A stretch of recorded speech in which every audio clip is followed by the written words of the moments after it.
Hello mga kamilings TV fan, this is Miling po. Tayo po ay nasa labas, nasa balkonahe po tayo. Yan po ang ating view at yan naman po ang ating mga itinanim na.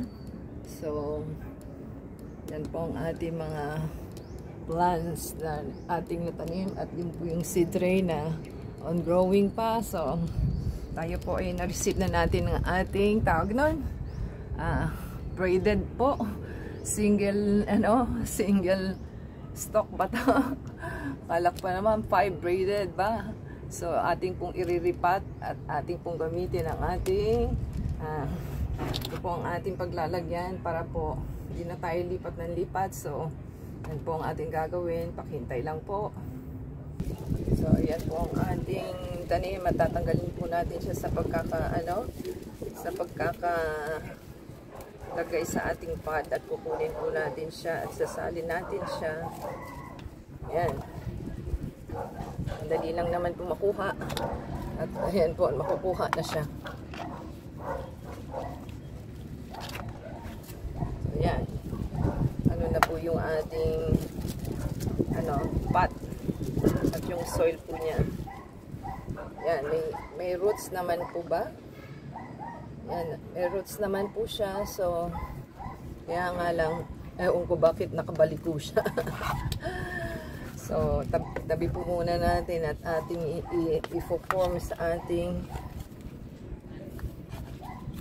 ating paso. Yan. Oo. Tinatangay ng hangin.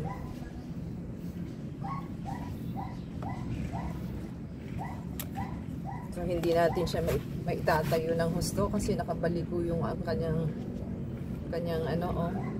baliko. So, ganyan lang po siya.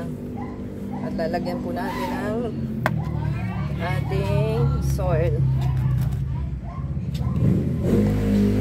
Ayan.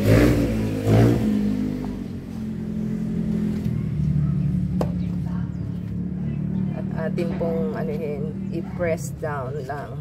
Ayan.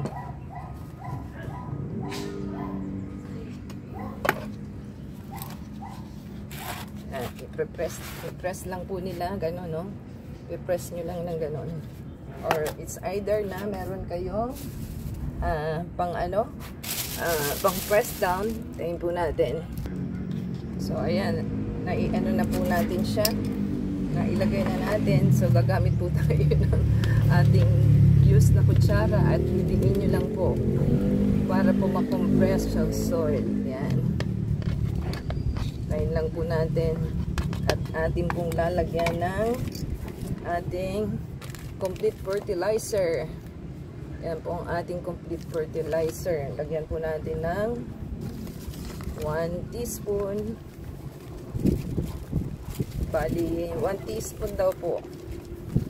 3 inches away from 3 inches away from the roots. So, para po mabuhay ang ating pananim, lagyan po natin siya ng fertilizer.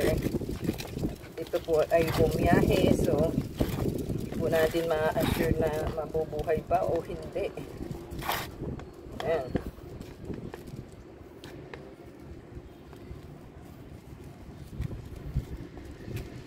Kain lang po natin. Ayan, tayo po ay magdidilig na ng ating halaman dahil naipaso na natin at gagamit po tayo ng fertilizer. So, 2 liters daw po at kakanawin lang natin siya. Ayan, lagay lang po natin at haluin natin. Yan po ang ating tubig. 2 liters. So, ating pong haluin para siya dilute. Ayan.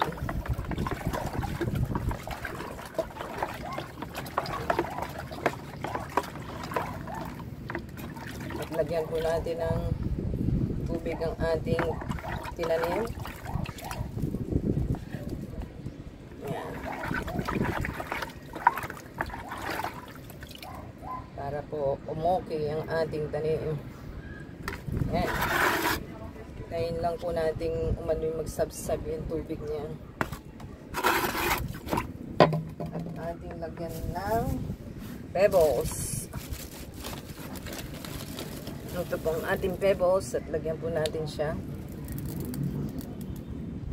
Ganyan lang naman po.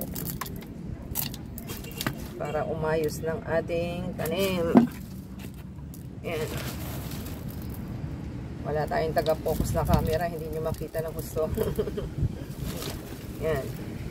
Tayo po ay complete na sa ating mga kailangan sa pagtatanim. So, lagyan na lang po natin siya uli ng ating fertilizer. Kung ano po, lagyan lang po natin ng kalahati kasi nagkaroon na tayo sa kapila. Nandun na po sa, ayan, 1 teaspoon po para mabuhay ang inyong mga tanim. Yan. Compress lang po nila para hindi po matanggal yung stone. And yan. Yan na po ang ating tanim. Tayo po natin. So yan po ang ating pinali ng ating braided lucky tree. Tayo lang po natin at ating pang yan. Complete na po siya. Talagyan na natin ng stone. So, give us a thumbs up po. Comment down below. At may ano na po siya, fertilizer. At hintayin na lang po natin siyang umokay. So, until next time po, sana nagustuhan na lang ating tree na ating tinanim. Comment down below po. And subscribe. Give us a thumbs up lang po. And support us sa ating Facebook, Twitter, TikTok, and Instagram. Until next time, God bless everyone.